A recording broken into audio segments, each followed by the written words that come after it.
नमस्कार दोस्तों, स्वागत है आप सभी का। दोस्तों, इंडियन ज्योग्राफी का ये हमारा 5वां वीडियो लेक्चर है और आज की इस क्लास में हम भूगर्भिक संरचना का अध्ययन करेंगे। भूगर्भिक संरचना अर्थात जियोलॉजिकल स्ट्रक्चर। इंडिया के जियोलॉजिकल स्ट्रक्चर के बारे में आज हम बात करने वाले हैं और ये जो टॉपिक है बहुत ही महत्वपूर्ण टॉपिक है। हर एग्ज़ाम में इस टॉपिक से एक न क्वेश्चन पूछ दिए जाते हैं, तो पूरा वीडियो आप बिल्कुल ध्यान से देखिएगा। बहुत ही डिटेल से इस टॉपिक के बारे में आपको पढ़ाने वाला हूँ।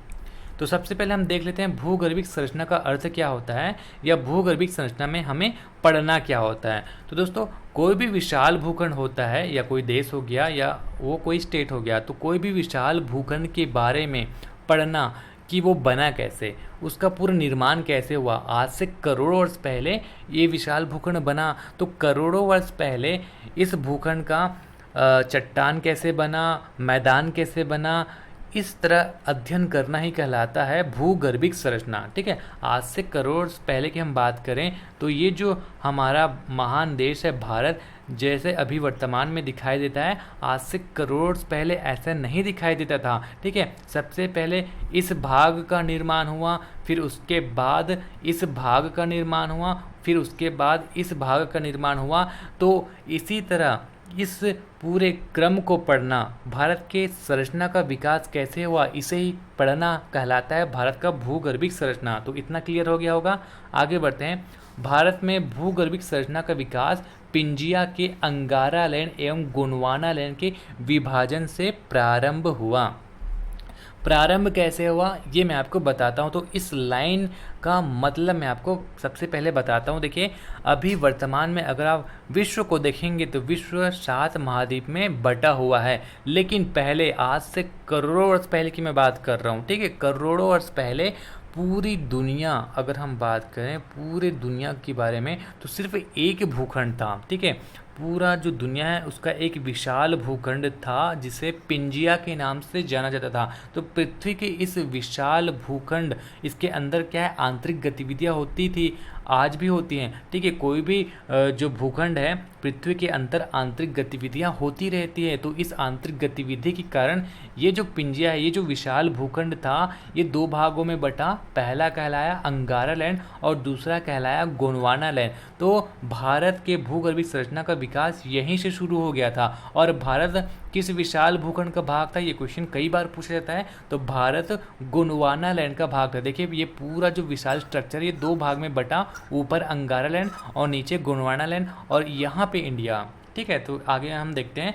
भूगर्भिक संरचना के आधार पर भारत को 3 भागों में बांटा जाता है। ये क्वेश्चन बहुत महत्वपूर्ण है, कई बार डायरेक्ट पूछा जा सकता है कि भूगर्भिक संरचना के आधार पर भारत को कितने भागों में बांटा जाता है। याद रखेंगे, भूगर्भिक संरचना के आधार पर भारत को 3 भाग में बांटा जाता है। पहला भाग दक्षिण का प्रायद्वीप पठार, कहाँ पर मैं आपको दिखा देता हूँ। ये जो एरिया आप देख रहे हैं यहाँ से लेकर यहाँ तक, ये दक्षिण का प्रायद्वीप पठार है। सबसे पुराना, भारत का सबसे पुराना भाग है ये। ठीक है, गोंडवाना लैंड का ही भाग है ये। दक्षिण का प्रायद्वीप पठार, ये जो आप देख रहे हैं, ये है भारत का सबसे पुराना भाग। अगर आपको क्वेश्चन पूछ दिया जाए कि भारत का सबसे पुराना पार्ट या सबसे पुराना भाग कौन सा था, तो ये था दक्षिण का प्रायद्वीप पठार। सबसे पहले ही इसका निर्माण हुआ। उसके बाद उत्तर की विशाल पर्वतमाला, उसके बाद ये जो हिमालय पर्वत आप देख रहे हैं, पूरा हिमालय पर्वत श्रेणी, इसका निर्माण हुआ। तो दूसरा भाग हो गया उत्तर की विशाल पर्वतमाला और तीसरा उत्तर का विशाल मैदान। ठीक है, ये है उत्तर का विशाल मैदान। तो भारत की नवीनतम संरचना अगर आपसे पूछ दिया जाए तो आप बताएंगे उत्तर का विशाल मैदान। तो सबसे पहले बना दक्षिण का प्रायद्वीप पठार, उसके बाद उत्तर की विशाल पर्वतमाला और नवीनतम संरचना, भारत की नवीनतम संरचना है उत्तर का विशाल मैदान। आगे बढ़ते हैं। तो जैसे मैंने आपको बताया कि ये जो पिंजिया है वो 2 भाग में बटा, तो इसका थोड़ा क्रम देख लेते हैं। 225 मिलियन वर्ष पूर्व आपको ये जो वर्ल्ड का मैप है पूरा इस तरह से दिखेगा। फिर उसके बाद धीरे से ये टूटना स्टार्ट हुआ 135 मिलियन वर्ष पहले। अगर हम देखेंगे तो पिंजिया जो है वो टूटा। उसके बाद 65 मिलियन वर्ष पहले फिर से टूटा और वर्तमान में 7 महाद्वीप में ये अलग अलग है और इंडिया का लोकेशन यहाँ आ गया है। पहले इंडिया कहाँ था, ये अगर आप देखेंगे 0 डिग्री में विषुवत रेखा, भूमध्य रेखा, तो भूमध्य रेखा के नीचे था भारत। ठीक है, आगे मैं आपको बताऊंगा कि ये कैसे आया और किस थ्योरी के तहत आया, पूरा हम देखेंगे। तो भारतीय उपमहाद्वीप विशाल भूखंड गोंडवाना लैंड का भाग था, मैंने आपको बता दिया। करोड़ों वर्ष पहले इंडियन प्लेट अब प्लेट मतलब भूखंड ही हो गया, इसको प्लेट कहा जाता है ज्योग्राफी के वर्ड में। एक विशाल भूखंड को प्लेट कहा जाता है। तो करोड़ों वर्ष पहले इंडियन प्लेट भूमध्य रेखा के दक्षिण में स्थित था। ये इक्वेटर हो गया भूमध्य रेखा, और यहाँ पे इंडिया था, और धीरे धीरे खिसकते खिसकते ये ऊपर गया, और ऊपर एक प्लेट था, इसका नाम था यूरेशियन प्लेट। दो प्लेट था, एक पूरा यूरेशियन प्लेट और नीचे इंडिया, जिसको हम इंडियन प्लेट के नाम से जानते थे। ये धीरे धीरे ऊपर जाते गया, ठीक है। करोड़ वर्ष पहले इंडियन प्लेट भूमध्य रेखा के दक्षिण में स्थित था, आकार में काफ़ी विशाल था, एवं ऑस्ट्रेलियन प्लेट, ऑस्ट्रेलिया भी इसी में ही था, ऑस्ट्रेलियन प्लेट भी इसी का हिस्सा था। विवर्तनिकी हलचलों मतलब प्लेट टेक्टोनिक थ्योरी के कारण, प्लेट टेक्टोनिक घटनाओं के कारण ये आगे बढ़ता गया और टूटना और जुड़ना आरंभ हुआ। भूवैज्ञानिक संरचना के आधार पर भी भारत को 3 खंडों में बांटा जाता है। इतना इम्पोर्टेंट नहीं है, बस नाम याद रखेंगे। प्रायद्वीपीय खंड, हिमालय व अन्य प्रायद्वीपीय पर्वतमालाएं, और सिंधु गंगा ब्रह्मपुत्र मैदान, ठीक है। तो ये 3 नाम आप याद रखेंगे, इसके बारे में डिटेल नहीं पूछा जाता, बस ये आप थोड़ा सा ध्यान में रखेंगे। भूवैज्ञानिक संरचना के आधार पर भी भारत को 3 खंड में बांटा जाता है। तो इसके बारे में हमें उतना नहीं पढ़ना है, हम अपने सब्जेक्ट में वापस आते हैं। तो जो 3 खंड मैंने आपको बताया उसको एक एक करके हम देखेंगे। तो पहला जो है वो है भारत का प्रायद्वीपीय पठार या दक्षिण का प्रायद्वीपीय पठार। ये जो प्रायद्वीपीय पठार है वो गोंडवाना लैंड का भाग है। मैंने आपको बताया पिंजिया 2 भाग में बटा, अंगारा लैंड और गोंडवाना लैंड। तो प्रायद्वीपीय पठार सबसे पुराना है भारत का, ठीक है, सबसे पुराना हिस्सा है भारत का, और गोंडवाना लैंड का ये भाग है। भारत ही नहीं बल्कि संपूर्ण विश्व का प्राचीनतम चट्टानों में से एक है। विश्व के प्राचीनतम चट्टान से ये निर्मित है। तो देखिए जो चट्टान है वो कैसे बना, नीचे मलबा जब आंतरिक घटनाएं जब नीचे होती हैं, भूखंड के नीचे जब हलचल होती है, तो वो जो मलबा गर्म होकर ऊपर लावा निकलती है और लावा के जमने से चट्टान बनता है। तो आज से करोड़ों वर्ष पहले जब चट्टान बनना आरंभ हुआ तो वो गोंडवाना लैंड का जो भाग है ये सबसे प्राचीनतम है, मतलब सबसे प्राचीनतम चट्टान है। प्री कैम्ब्रियन काल, ठीक है। तो ज्योग्राफी को भी काल में विभाजित किया जाता है। जैसे हम हिंदी धर्म में हम देखेंगे, हिंदू धर्म में तो सतयुग द्वापर युग ऐसे बांटते हैं, तो ज्योग्राफी में भी हम कालों में बांट देते हैं। प्री कैम्ब्रियन काल से ही यह भाग कभी भी समुद्र के अंदर पूर्णतः नहीं गया, ठीक है। समुद्र के अंदर ये जो गोंडवाना लैंड का हिस्सा है ये पूर्णतः कभी भी डूबा ही नहीं। आर्कियन युग की आग्नेय चट्टान से निर्मित है, बहुत ही महत्वपूर्ण है, आग्नेय चट्टान से ये निर्मित है। क्वेश्चन पूछ दिया जाता है, ठीक है। दक्षिण का प्रायद्वीपीय पठार किस तरह का चट्टान है, आग्नेय चट्टान है। आर्कियन युग की आग्नेय चट्टान से ये निर्मित है, जो लावा के ठंडे होने से बनती है। आग्नेय चट्टान कैसे बनता है, लावा के ठंडे होने से इस चट्टान का निर्माण होता है। अब यह नीस एवं शिष्ट के रूप में अत्यधिक रूपांतरित हो चुकी है, ठीक है। आग्नेय चट्टान है लेकिन नीस और शिष्ट के रूप में अत्यधिक रूपांतरित हो चुकी है। देखिए यहाँ पे इंपॉर्टेंट फैक्ट मैं आपको बता देता हूँ जो आपको स्पेशली ध्यान रखना है। ये पूछा जाता है कि ये किस चट्टान से निर्मित है। अगर आप नीस और शिष्ट याद नहीं रखेंगे तो भी काम बनेगा, लेकिन आपको याद रखना है 2 चीज़, एक तो आर्कियन युग और दूसरा आग्नेय चट्टान। बहुत ही इंपॉर्टेंट है, आग्नेय चट्टान लावा के ठंडे होने से बना है। प्रायद्वीपीय भारत की चट्टान को 6 क्रम में बांटा जाता है। अब ये 6 क्रम हम देखेंगे कि किस किस युग में या फिर कैसे कैसे इसे बांटा गया, क्यों बांटा गया, कैसा इसका नाम पड़ा। तो ये 6 क्रम में दक्षिण का प्रायद्वीप पठार को बांटा गया है। पहला आर्किन क्रम की चट्टानें, दूसरा है धारवाड़ क्रम की चट्टानें, तीसरा है कुड़प्पा क्रम की चट्टानें, चौथा है विंध्य क्रम की चट्टानें, पांचवा है गोंडवाना क्रम की चट्टानें और छठवा है दक्कन ट्रैप की चट्टानें। अगर आप इस मैप को देखेंगे तो पूरा आपको दिखेगा कि कौन कौन सी चट्टानें भारत में कहाँ पर पाई जाती है।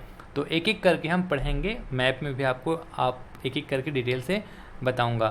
पहला है आर्कियन क्रम की चट्टानें। तो आर्कियन क्रम की चट्टानें अत्यधिक प्राचीन चट्टानें हैं, ठीक है। सबसे पहला ही पॉइंट ये बहुत ही महत्वपूर्ण है। अत्यधिक प्राचीन चट्टानें आर्कियन क्रम की चट्टानें, सबसे पुरानी चट्टानें हैं, अत्यधिक प्राचीन चट्टानें आर्कियन क्रम की चट्टानें। यह नीस व शिष्ट के रूप में रूपांतरित हो चुकी है। बुंदेलखंड नीस एवं बेल्लारी नीस। बुंदेलखंड नीस कहाँ पर है, मध्य प्रदेश, बेल्लारी नीस कर्नाटक, इसमें सबसे प्राचीन है। नीस व शिष्ट में रूपांतरित हो चुकी है और सबसे प्राचीन बुंदेलखंड नीस और बेल्लारी नीस, बंगाल नीस एवं नीलगिरी नीस भी इसके उदाहरण हैं। देखिए ये सब इतना इम्पॉर्टेंट नहीं है, इतना डिटेल से तो अभी नहीं पूछा जा रहा है, अगर पूछ दिया जाए तो ध्यान रख सकते हैं। लेकिन इम्पॉर्टेंट पॉइंट क्या है मैं आपको बताता हूँ। सबसे पहला पॉइंट है कि सबसे प्राचीन है, सबसे प्राचीन चट्टान। आगे बढ़ते हैं। भारत में अरावली पर्वत आर्कियन चट्टानों से निर्मित है, बहुत ही इम्पोर्टेंट, ठीक है। भारत का सबसे प्राचीन पर्वत, इस तरह से भी क्वेश्चन पूछ दिया जाता है। तो सबसे प्राचीन पर्वत देखिए यहाँ पर है अरावली पर्वत। और सबसे नवीनतम पर्वत अगर आपको पूछ दिया जाए तो सबसे नवीनतम पर्वत हिमालय पर्वत श्रेणी, ठीक है। तो भारत के अरावली पर्वत जो है वो आर्कियन क्रम की चट्टान से ही बनी है। भारत की सबसे पुरानी पर्वत का नाम आप बताएंगे, अरावली पर्वत भारत का सबसे पुराना पर्वत। लावा के ठंडे होने से ये निर्मित हुआ है। इस चट्टान में जीवाश्म नहीं पाए जाते हैं। इस चट्टान में जीवाश्म क्यों नहीं पाए जाते हैं? क्योंकि इस समय जीवन का विकास शुरू ही नहीं हुआ था, ठीक है। जब ये जो पूरा पृथ्वी जब इसका विकास हो रहा था तो सबसे पहले चट्टान बने, मिट्टियाँ बनी, तभी तो जीवन का विकास होगा ना। तो इस समय जीवन का विकास हुआ ही नहीं था, तो जीवाश्म कहाँ से पाया जाएगा इसमें? तो आपको याद रखना है जीवाश्म नहीं पाए जाते आर्कियन क्रम की चट्टान में। फिर अगला है धारवाड़ क्रम की चट्टानें। यह आर्कियन क्रम की चट्टान के अपरदन व निक्षेपण से परतदार चट्टान है। अपर्दन व निक्षेपण से बना है, किसके? आर्कियन क्रम के। अपर्दन व निक्षेपण का मतलब क्या होता है? अपर्दन में हवा जल जैसे कारकों के कारण भू आकृतियां का क्षय होता है और नई भू आकृतियों का निर्माण होता है। वहीं निक्षेपण में प्रक्रिया में अपरदित कण इकट्ठा होकर भू आकृति का निर्माण करते हैं। मैं आपको थोड़ा सा एग्जाम्पल समझाता हूँ। अगर ये कोई चट्टान है, ठीक है, तो इस चट्टान में देखिए तेज हवा और बारिश, इससे क्या होगा? चट्टान का अपरदन होगा, मतलब टूट के ये गिरेगा। तो हवा और पानी के कारण चट्टानों का टूटना ही अपरदन कहलाता है और चट्टानों का टूटकर एक जगह इकट्ठा हो जाना निक्षेपण कहलाता है। तो अपरदन और निक्षेपण के कारण धारवाड़ क्रम की चट्टानों का निर्माण हुआ, इसलिए इसे परतदार चट्टान भी कहते हैं, ठीक है।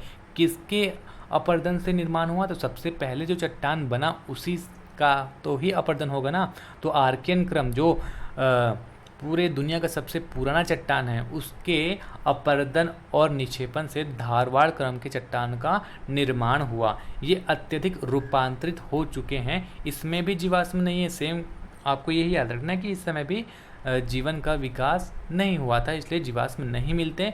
कर्नाटक के धारवाड़ क्षेत्र में अत्यधिक मात्रा में मिलने के कारण इसका नाम धारवाड़ रखा गया, ठीक है। कर्नाटक के धारवाड़ क्षेत्र के कारण ही धारवाड़ क्रम की चट्टान जो है इसका नाम धारवाड़ रखा गया। भारत में सर्वाधिक खनिज भंडार इसी क्रम में मिलते हैं।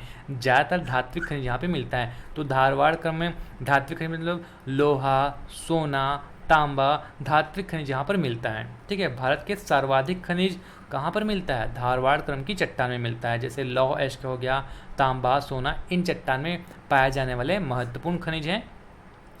कर्नाटक के धारवाड़, बेल्लारी जिला, अरावली श्रेणी, बालाघाट, रीवा, छोटा नागपुर का पठार। छोटा नागपुर पठार आ गया, मतलब खनिज का भंडार तो होना तय ही है। छोटा नागपुर पठार भारत का रूर इसको कहते हैं क्योंकि बहुत ही ज़्यादा मिनरल्स यहाँ पर मिलता है, ठीक है। तो ये किसका क्रम है? छोटा नागपुर भी धारवाड़ क्रम की चट्टान का एक हिस्सा है।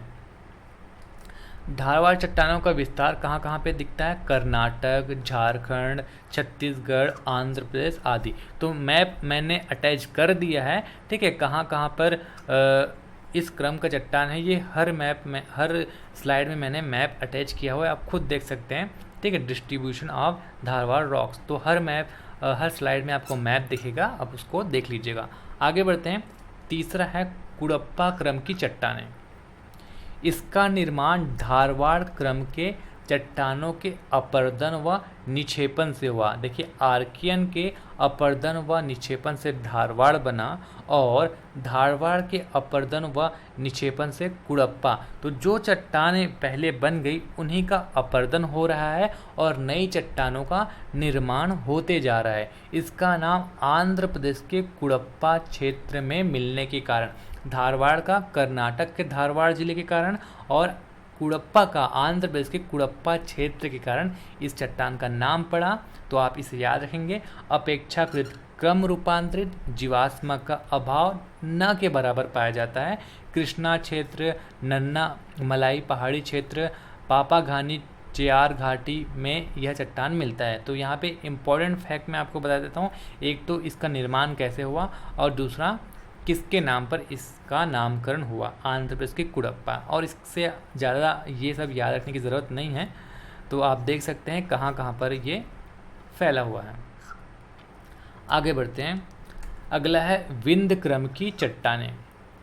कुड़प्पा क्रम के चट्टानों के बाद इसका निर्माण हुआ। ठीक है, तो आप एक एक क्रम याद रखेंगे कि पहले आर्कियन क्रम की चट्टान हमने पढ़ा, उसके बाद धारवाड़, फिर कुड़प्पा, फिर विंध्य क्रम की चट्टान। तो ये क्रम आप याद रखेंगे। कभी कभी क्रम जमाइए ऐसा भी आ सकता है। ठीक है, तो क्रम भी आप याद रखेंगे। कुड़प्पा के चट्टान के बाद इसका निर्माण हुआ राजस्थान के चित्तौड़गढ़ से बिहार के सासाराम। राजस्थान के चित्तौड़गढ़ से बिहार के सासाराम यहाँ तक इसका विस्तार देखने को मिलता है। विंध्य क्रम के परतदार चट्टान में बलुआ पत्थर मिलते हैं। इसी कारण राजस्थान में जो है चूना उद्योग जो है इसकी संभावना अधिक है बलुआ पत्थर मिलने के कारण। ठीक है, इन चट्टानों का एक बड़ा भाग दक्कन ट्रैप से ढका हुआ होता है। आगे मैं आपको बताऊंगा दक्कन ट्रैप के बारे में। ट्रैप का मतलब क्या होता है? ट्रैप का मतलब होता है सीढ़ी नुमा संरचना। तो विंध्य क्रम की चट्टान का एक बड़ा भाग दक्कन ट्रैप से ढका हुआ है। अब विंध्य क्रम की चट्टान कहाँ कहाँ पर इंडिया में पाया जाता है ये मैप से आप देख सकते हैं। आगे बढ़ते हैं। अगला है गोंडवाना क्रम की चट्टानें। जहाँ भी आपको गोंडवाना देखने को मिलेगा, गोंडवाना नाम से आप क्या याद रखेंगे? कोयला। ठीक है, भारत का 98% कोयला यहीं से प्राप्त होता है। गोंडवाना देखेंगे, आँख मूंद कर क्या याद रखेंगे? कोयला, कोयला और कोयला। ठीक है, ऊपरी कार्बोनिफेरस युग से लेकर जुरैसिक युग जहाँ डायनासोर वगैरह इस युग में पैदा हो चुके थे, तो कार्बोनिफेरस युग से लेकर जुरैसिक युग तक इन चट्टानों का निर्माण हुआ। अब चूँकि जीवाश्म जो है पेड़ पौधे वनस्पतियाँ इनका निर्माण हो चुका था, इसलिए जब ये दबने लगे तो दबने के बाद इन चट्टान में कोयला पाया गया। तो ये चट्टानें कोयला के लिए विशेष महत्वपूर्ण हैं। भारत का 98% कोयला गोंडवाना क्रम के चट्टान से ही प्राप्त होता है। ये परतदार चट्टानें, इसमें मछलियों व रेंगने वाले जीवों के अवशेष मिलते हैं। उस समय मछली या रेंगने वाले जीव या फिर वनस्पति इसका जो है निर्माण हो चुका था, तो इसके अवशेष मिलते हैं और इसके अवशेष के कारण ही कोयले की प्राप्ति हमें होती है। दामोदर, महानदी और गोदावरी ये सब ऐसे नदी क्षेत्र हैं जहाँ पे इनके आसपास कोयले का भंडारण है। तो इसकी सहायक नदियों में इन चट्टानों का सर्वोत्तम रूप मिलता है। मध्य प्रदेश के गोंडवाना क्षेत्र में मिलने के कारण इस चट्टान का नाम गोंडवाना पड़ा। ठीक है, मध्य प्रदेश के गोंडवाना क्षेत्र के कारण इसका नाम गोंडवाना पड़ा। और गोंडवाना में आपको क्या याद रखना है? गोंडवाना में आपको याद रखना है कोयले के लिए सबसे महत्वपूर्ण है। भारत का 98% कोयला इसमें पाया जाता है। और ये 3 नदी याद रखेंगे, दामोदर, महानदी और गोदावरी। आगे बढ़ते हैं। अगला है दक्कन ट्रैप क्रम की चट्टानें। ट्रैप का मतलब मैंने आपको बता दिया था, सीढ़ी नुमा। ठीक है, दक्कन ट्रैप की चट्टानें सीढ़ी नुमा चट्टानें। दक्कन ट्रैप का निर्माण बेसाल्ट युक्त लावा के सीढ़ी नुमा संरचना के जमने से हुआ। देखिए, पृथ्वी के अंदर जो गतिविधियां होती है तो इसके कारण जो है बाहर ज्वालामुखी से लावा निकलता है। अब लावा जो है बेसाल्ट युक्त लावा अगर निकला और एक सीढ़ी नुमा संरचना में जब ये जम जाता है और जमने के बाद जब चट्टान बनता है, उसे हम कहते हैं दक्कन ट्रैप की चट्टानें। ठीक है, सीढ़ी नुमा संरचना में बेसाल्ट युक्त चट्टानों के जमने से बनता है दक्कन ट्रैप की चट्टानें। इसका निर्माण मेसोजोइक महाकल्प के क्रिटेशियस कल्प में हुआ। तो आप क्या याद रखेंगे? थोड़ा सा क्रिटेशियस कल्पों को याद रखने की कोशिश करेंगे। दक्कन ट्रैप की चट्टानें में आपको सबसे महत्वपूर्ण क्या याद रखना है? बेसाल्ट युक्त लावा के जमने से बना, या बेसाल्ट युक्त लावा याद रखेंगे, और क्रिटेशियस कल्प याद रखेंगे। इस समय विदर्भ क्षेत्र में ज्वालामुखी के दरारी उद्भेदन से लावा का वृहद उद्गार हुआ एवं लगभग 5 लाख किलोमीटर वर्ग किलोमीटर में ये फैला। ठीक है, तो इस एरिया में ज्वालामुखी के फटने से इसका निर्माण हुआ बेसाल्ट युक्त लावा के जमने से। इस क्षेत्र में 600 से 1500 मीटर तो कहीं कहीं 3000 मीटर मोटाई तक बेसाल्टिक लावा का जमाव मिलता है। राजमहल ट्रैप का निर्माण इससे पहले जुरैसिक कल्प में हो गया था। अगर हम राजमहल ट्रैप की बात करें तो उसका निर्माण पहले भी हो गया था, ये थोड़ा सा आप याद रखेंगे। अब चट्टानों के क्रम और महत्वपूर्ण बिंदु का मैं आपको क्विक रिवीजन करा देता हूँ कि कम से कम ये फैक्ट्स आपको याद रखने हैं। तो सबसे पहले मैं आपको क्रम बता देता हूँ कि इसी क्रम में आपको याद रखना है कि सबसे पहले कौन सा चट्टान बना। सबसे प्राचीन आर्कियन क्रम, धारवाड़ क्रम, उसके बाद कुड़प्पा क्रम, फिर विंध्य क्रम, फिर गोंडवाना क्रम, उसके सबसे लास्ट में दक्कन ट्रैप क्रम। तो आर्कियन क्रम में आपको क्या याद रखना है, एक तो सबसे पहला पॉइंट है कि सबसे प्राचीन चट्टान और नीच और शिष्ट में रूपांतरित हो गया, और इसके अलावा क्या याद रखना है, अरावली पर्वत इसी चट्टान का हिस्सा है। फिर धारवाड़ क्रम की चट्टान में आपको क्या याद रखना है, आर्कियन क्रम की चट्टान के अपरदन व निक्षेपण से बना, कर्नाटक के धारवाड़ क्षेत्र के कारण इसका नाम पड़ा, और सर्वाधिक खनिज भंडार, भारत का सर्वाधिक खनिज भंडार धारवाड़ क्रम की चट्टान से मिलता है। कुड़प्पा क्रम की चट्टान में आपको क्या याद रखना है, आंध्र प्रदेश के कुड़प्पा से इसका नाम हुआ, और ये किसके अपरदन से बना, धारवाड़ क्रम की अपरदन से बना। ठीक है, एक एक चट्टान अपने पहले से बने हुए चट्टान के अपरदन और निक्षेपण से ही बनते गया। विंध्य क्रम की चट्टानें राजस्थान के चित्तौड़गढ़ से बिहार के सासाराम तक इसका फैलाव है, और आपको क्या याद रखना है, बलवा पत्थर इसमें अत्यधिक मिलता है। गोंडवाना क्रम की चट्टान में आपको क्या याद रखना है, गोंडवाना में आपको मैंने बता दिया था कि जहाँ गोंडवाना दिखेगा आपको याद रखना है कोयला, कोयला के लिए विशेष महत्वपूर्ण, और मध्य प्रदेश के गोंडवाना क्षेत्र में मिलने के कारण ही इसका नाम गोंडवाना पड़ा। दक्कन ट्रैप में आपको क्या याद रखना है, सीढ़ीनुमा संरचना, क्रेटेशियस कल्प और विदर्भ क्षेत्र, ये 3 पॉइंट आप याद रखेंगे। इसके अलावा आप बेसाल्ट युक्त लावा के जमने से इसका नाम निर्माण हुआ, ये भी आप याद रख लेंगे। आगे बढ़ते हैं। एक और शैल समूह होता है टर्शियरी शैल समूह, जिसका विस्तार कच्छ, गुजरात यहाँ पर और हिमालय क्षेत्र, कुछ ये वाला जो क्षेत्र है यहाँ पर ज़्यादातर देखने को मिलता है। टर्शियरी शैल समूह खनिज तेल के लिए फेमस है, या खनिज तेल किस चट्टान में मिलता है, ऐसा क्वेश्चन आपको पूछ दिया जाए तो आप याद रखें खनिज तेल का स्रोत कहाँ पाया जाता है, टर्शियरी शैल समूह में। ठीक है, इतना ही आपको याद रखना है इस शैल समूह में। आगे बढ़ते हैं हम। अब हम देखेंगे प्रायद्वीप पठार का महत्व समझेंगे। प्रायद्वीप पठार सबसे पहले हमने पढ़ा, अब प्रायद्वीप पठार का महत्व हम देखेंगे। दक्कन के पठार के सीढ़ीनुमा संरचना के कारण यहाँ अनेक जलप्रपात पाए जाते हैं। ठीक है, संरचना कुछ इस तरह से है, तो अगर कोई नदी भी बहेगा तो जब ऊपर से गिरेगा तो जलप्रपात का रूप लेगा, जिसके कारण जल विद्युत की संभावनाएं हैं। अनेक तालाब भी बनाया गया है यहाँ पर, और तालाब से क्या होगा, सिंचाई। दक्कन के अपरदन से उपजाऊ काली मिट्टी का निर्माण होता है।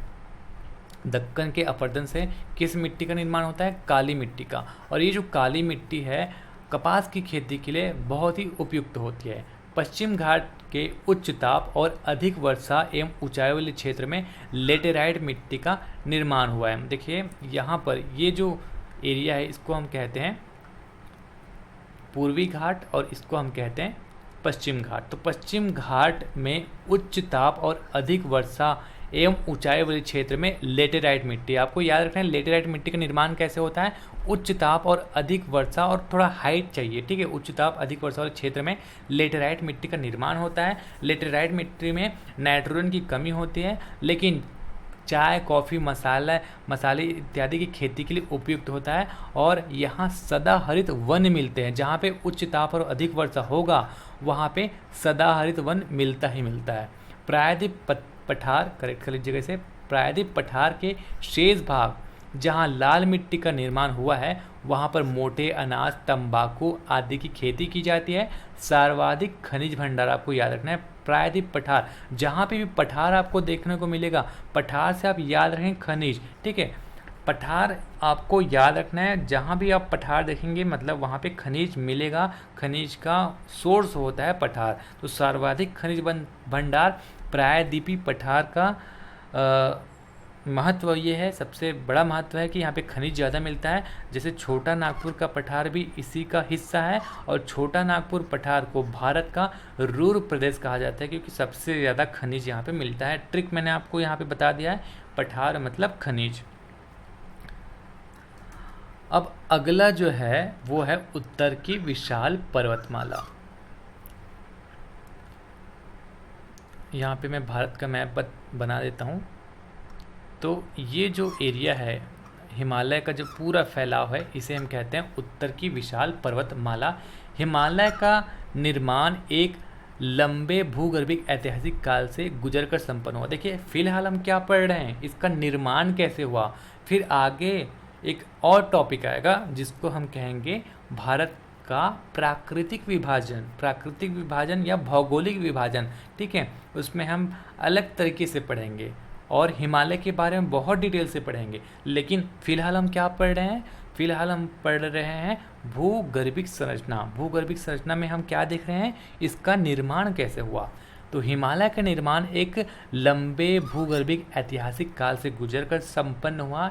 इसके निर्माण के संबंध में कोबर का भूसन्निधि सिद्धांत एवं हैरी हेस का प्लेट विवर्तनिकी, प्लेट टेक्टोनिक भी कहते हैं हम इसको, सिद्धांत सर्वाधिक मान्य है। इसको डिटेल से मैं आपको बताऊंगा आगे। छिछला जल वाला क्षेत्र भूसन्निधि कहलाता है। कोबर ने भूसन्निधि को पर्वतों का पालना या पर्वतों का विकास, या कोई भी पर्वत बना है तो वो भूसन्निधि से ही बना है, ऐसा कोबर मानता है। तो कोबर का भूसन्निधि सिद्धांत, इसको हम थोड़ा सा समझते हैं। देखिए कोबर क्या कहता है कि ये पूरा विशाल भूखंड था, ठीक है, यहाँ पे भी पूरा विशाल भूखंड और यहाँ पे भी विशाल भूखंड। अब नदियाँ ऐसे बहती गई, यहाँ से भी नदियाँ बहती गई, यहाँ पे भी जो है भूखंड है, ठीक है। तो ये पूरा विशाल भूखंड है, नदियाँ ऐसे बहती गई, बहते बहते यहाँ पर जो अवसाद है वो जमते गया, ठीक है। नदियाँ बहती गई, अवसाद जमते गया, जमने के बाद यहाँ पर दबाव बना। जब दबाव बना तो दबाव के कारण ये जो एरिया है ये थोड़ा झुकते गया तो यहाँ पर प्रेशर बना और यहाँ पर भी प्रेशर बना, ठीक है। यहाँ पे दबाव बना या प्रेशर बना अवसाद के जमने के कारण, क्योंकि नदियाँ ऐसे बह रही है और ये नदियाँ ऐसे बह रही है। अवसाद जमते गया, यहाँ पर प्रेशर बनते गया। प्रेशर बनने के कारण ये जो एरिया है वो ऊपर उठते गया, ठीक है, क्योंकि यहाँ पे अवसाद जमते जा रहा है और दोनों तरफ से प्रेशर बनते जा रहा है और कुछ इस तरीके से फोल्ड होते जा रहे हैं। यहाँ पे प्रेशर बनते जा रहे हैं, यहाँ पे प्रेशर, और ये कुछ इस तरीके से मुड़ रहा है और ये जो बीच में अवसाद था कुछ इस तरीके से आगे जाकर पर्वत का रूप ले रहा है, ठीक है। तो ये क्या है, वलित पर्वत, जिसको हम कहते हैं फोल्डेबल पर्वत भी कहते हैं, ठीक है। तो यहाँ से प्रेशर और यहाँ से प्रेशर, अगर आप एक कागज़ रखेंगे और दोनों साइड से कागज़ को प्रेशर देंगे तो कागज़ मुड़ जाएगा। तो हिमालय का निर्माण भी कुछ इसी तरीके से हुआ है, इसलिए हिमालय को वलित पर्वत के नाम से भी जाना जाता है। तो इसी को हम कहते हैं कोबर का भूसन्निधि सिद्धांत। कोबर के अनुसार आज से 7 करोड़ वर्ष पूर्व हिमालय के स्थान पर 33 भूसन्निधि थी, ठीक है। ये अगर हम बात करें तो अंगारा लैंड हो गया, गोंडवाना लैंड हो गया, बीच में जो सागर था उसको हम 33 सागर कहते हैं। और 33 भूसन्निधि मैंने आपको बताया, यहाँ पर नदियाँ बहती गई, अवसाद जमते गया, 33 भूसन्निधि यही है, ठीक है। प्रेशर आते गया, प्रेशर के कारण ऊपर उठते गए पहाड़। जो उत्तर की अंगारा लैंड को दक्षिण के गोंडवाना लैंड से पृथक करती थी, अंगारा लैंड हो गया, यहाँ पर गोंडवाना लैंड हो गया। इन दोनों के अवसाद 33 भूसन्निधि में जमा होते गया, ठीक है। दोनों का अवसाद जो है यहाँ पर जमा होते गया एवं अवसादों के लगातार जमाव के कारण दबाव बढ़ने लगा, यहाँ पे दबाव बढ़ा, जिसके परिणाम स्वरूप इन अवसादों ने वलित पर्वत का रूप धारण किया। अब यहाँ पे वलित पर्वत का रूप धारण किया गया, यहाँ पे वलित पर्वत बन गया, इस प्रकार क्यून लून एवं हिमालय काराकोरम श्रेणियों का निर्माण हुआ। हिमालय पर्वत जो है वलित पर्वत है। वलय से अप्रभावित या अल्प प्रभावित क्षेत्र को तिब्बत का पठार, तिब्बत का पठार इससे थोड़ा सा ऊपर है, जो वलय से ज़्यादा प्रभावित नहीं है या बिल्कुल प्रभावित नहीं, अल्प प्रभावित है, इसको हम कहते हैं तिब्बत का पठार। वर्तमान समय में प्रतिपादित प्लेट विवर्तनिकी सिद्धांत हिमालय की उत्पत्ति की सर्वश्रेष्ठ व्याख्या करती है। कोबर का भूस्खलन तो आपको याद रखना ही है, लेकिन प्लेट विवर्तनिकी सिद्धांत जो है इसको अब ज़्यादा तवज्जो दिया जाता है। इसके बारे में हम देखते हैं कि ये क्या है। इसके अनुसार 7 करोड़ वर्ष पूर्व उत्तर में स्थित यूरेशियन प्लेट की ओर भारतीय प्लेट उत्तर पूर्व दिशा में गतिशील हुआ। तो स्टार्टिंग वाले मैप में मैंने आपको बता दिया था, यहाँ पर यूरेशियन प्लेट और यहाँ पर इंडियन प्लेट। अब इंडियन प्लेट भूमध्य रेखा के नीचे था और यहाँ पर ऑस्ट्रेलियन प्लेट भी था। ये आगे बढ़ते गया। 2 से 3 करोड़ वर्ष पूर्व ये भूभाग अत्यधिक निकट आ गए। ठीक है, अब यहाँ पर आ गया, एकदम निकट आ गए, जिससे टेथिस से, अब यहाँ पर टेथिस सागर था, टेथिस से अवसादों में वलन पड़ने लगा। ठीक है, यहाँ पर यूरेशियन प्लेट हो गया, यहाँ पर इंडियन प्लेट हो गया, यहाँ पर टेथिस है। तो ये दोनों जब एक दूसरे के करीब आए तो अवसाद यहाँ पर जमने लगा। 1 करोड़ वर्ष पूर्व हिमालय की सभी श्रृंखलाएं आकार ले चुकी थी। फिर 1 करोड़ वर्ष पूर्व हिमालय की श्रृंखला लगभग यहाँ पर आकार ले चुकी थी। सेनोजोइक महाकल्प, आप इसको याद रखेंगे, सेनोजोइक महाकल्प इस युग के समय ही इंसान की उत्पत्ति आरंभ हो गई थी। ठीक है, सेनोजोइक महाकल्प के इज़ोसीन व ओलिगोसीन कल्प में वृहद हिमालय का निर्माण हुआ। हिमालय अलग अलग भागों में बटा हुआ है। ठीक है, ट्रांस हिमालय, फिर वृहद हिमालय, फिर लघु हिमालय, फिर शिवालिक हिमालय। इसको हम अगले क्लास में पढ़ेंगे जब हिमालय के बारे में डिटेल से प्राकृतिक विभाजन में पढ़ेंगे। मायोसीन कल्प में पोटदार क्षेत्र के अवसादों के वलन में लघु हिमालय बना। ये पोटदार क्षेत्र बहुत ही महत्वपूर्ण है, आप इसे याद रखेंगे। जो दिल्ली के आसपास का क्षेत्र है यही है पोटदार क्षेत्र। देखिए, पहले मैं इंडिया बना लेता हूँ, यहाँ पर इंडिया बना लेता हूँ, ये अरुणाचल प्रदेश हो गया। ठीक है, अब यहाँ पे भारत। तो सिर्फ एक नदी ब्रह्मपुत्र नदी जैसे अभी बहती है, तो पहले सिर्फ एक नदी बहती थी जिसे सिंधु ब्रह्मपुत्र के नाम से जाना जाता था। कुछ इस तरीके से अरुणाचल प्रदेश साइड से होकर कुछ इस तरीके से बहती थी। लेकिन पोटदार क्षेत्र ये क्या चीज़ है, यहाँ पर धीरे धीरे अवसाद जमने लगा और ये जो पोटदार क्षेत्र है इसका हाइट बढ़ा। हाइट बढ़ने के कारण ये जो नदी है कुछ इस तरीके से गुजरती थी, वो 3 भाग में बट गई। ठीक है, अब इसी के कारण यहाँ से ब्रह्मपुत्र, यहाँ से गंगा और यहाँ से सिंधु, जो एक नदी थी सिंधु ब्रह्मपुत्र, वो 3 भाग में बटा। कौन कौन सा? सिंधु नदी इस तरीके से जाने लगी, गंगा नदी कुछ इस तरीके से और ब्रह्मपुत्र कुछ इस तरीके से। तो पोटदार क्षेत्र 3 नदी के निर्माण का कारण बना। अवसादों के वलन से लघु हिमालय का निर्माण हुआ। शिवालिक का निर्माण इन दोनों श्रेणियों के द्वारा लाए गए अवसादों के वलन से प्लायोसीन कल्प में हुआ। तो ये जो युग है ज़्यादातर तो नहीं पूछा जाता। यहाँ पे पोटदार क्षेत्र इम्पोर्टेंट है, सेनोजोइक महाकल्प इम्पोर्टेंट है और यूरेशियन प्लेट और भारतीय प्लेट विवर्तनिकी सिद्धांत में आपको ये 2 प्लेट का नाम याद रखना है। 7 करोड़ वर्ष पूर्व ये अलग थे, धीरे धीरे पास आए, जिसके बाद अवसाद जो है ऊपर वलित पर्वत का आकार ले ली। इस तरह से हिमालय पर्वत का निर्माण हुआ। हिमालय वास्तव में अभी भी एक युवा पर्वत है जिसका निर्माण कार्य अभी तक समाप्त नहीं हुआ है। ठीक है, हिमालय अभी भी बढ़ते जा रहा है, ऊपर उठते जा रहा है। ठीक है, जैसे माउंट एवरेस्ट का हाइट 8,848 मीटर लिखा जाता है और कहीं 8850 मीटर भी लिखते हैं। तो ये बढ़ रहा है, इसका हाइट धीरे धीरे बढ़ रहा है, इस कारण ऐसा हो रहा है। ठीक है, हिमालय के क्षेत्र में आने वाले भूकंप, हिमालयी नदियों में निरंतर होते मार्ग परिवर्तन एवं पीर पंजाल क्षेत्र में 1500 से 1850 मीटर की ऊंचाई पर मिलने वाले झील निक्षेप करेवा हिमालय के उत्थान में अभी तक जारी रहने का प्रमाण है। मतलब ये सारी घटनाएं ये साबित करते हैं कि हिमालय युवा पर्वत है और अभी भी आगे बढ़ते जा रहे हैं। इतना आपको याद रखना है। अब आगे बढ़ते हैं। हिमालय का महत्व मैं आपको समझा देता हूँ। हिमालय भारतीय उपमहाद्वीप की प्राकृतिक एवं राजनीतिक सीमा बनाती है, कई देशों को अलग करती है, प्राकृतिक सीमा है। ठीक है, मैंने आपको सीमा के बारे में भी बताया था कि नेचुरल बाउंड्री क्या होता है, जो प्राकृतिक रूप से दो कंट्री के बीच में बाउंड्री माना जाता है, जैसे कि कोई पहाड़ पर्वत श्रृंखला हो गया या नदी हो गया।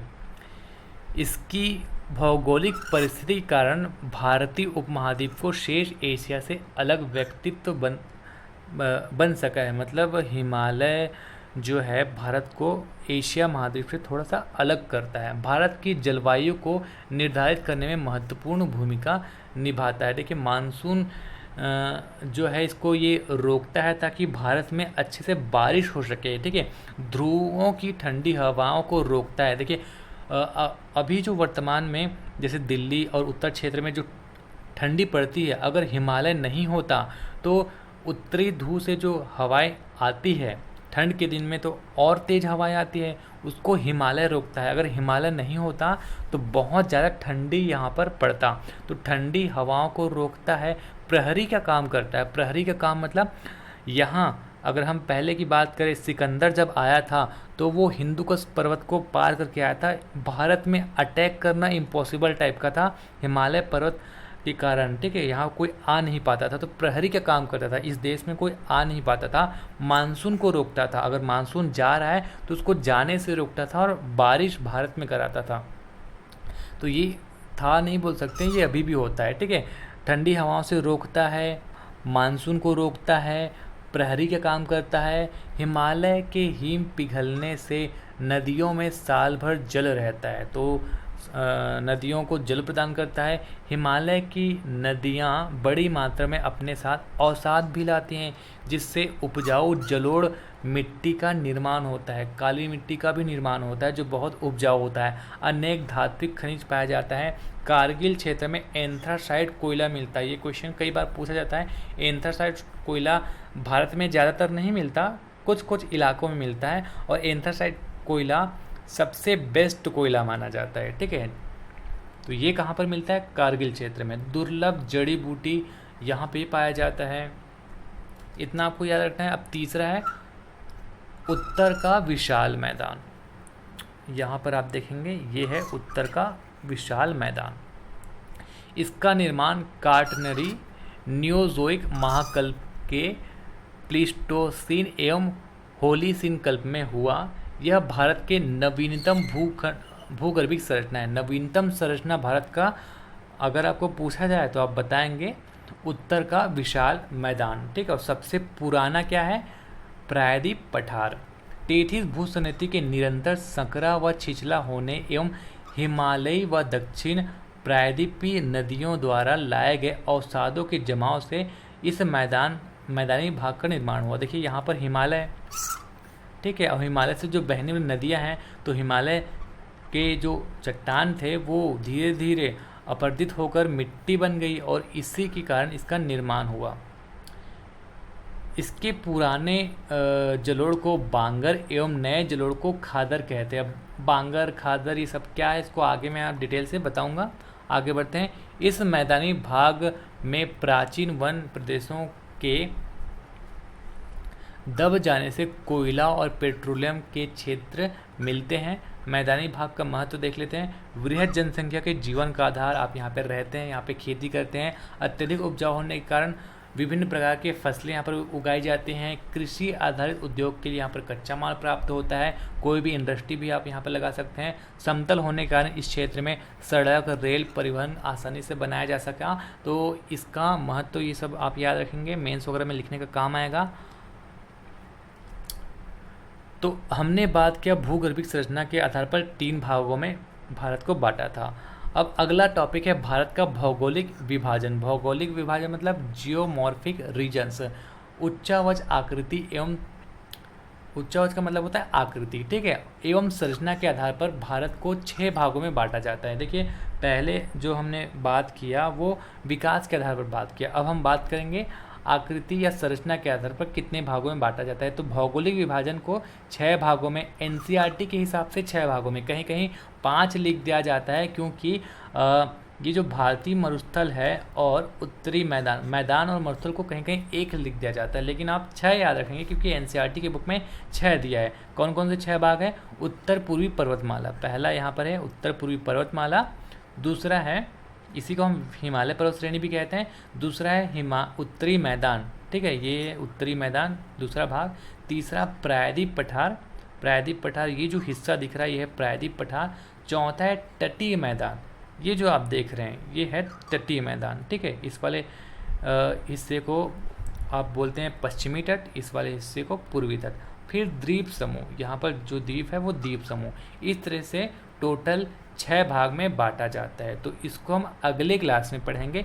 चूँकि आप कंफ्यूज ना हो इसलिए मैंने आपको यहीं पर कंपेयर करके बताया कि जो भूगर्भिक संरचना के आधार पर बांटा जाता है और भौगोलिक विभाजन के आधार पर बांटा जाता है वो दोनों अलग है। एक भूगर्भिक संरचना को हम इस टाइप से बांटते हैं कि उनका निर्माण कैसे हुआ, उसका विकास कैसे हुआ, और भौगोलिक विभाजन मतलब संरचना के आधार पर हम कैसे बांट सकते हैं। तो ये 2 चीज़ है, आपको कंफ्यूज नहीं होना है। आज की क्लास में हम इतना ही पढ़ेंगे।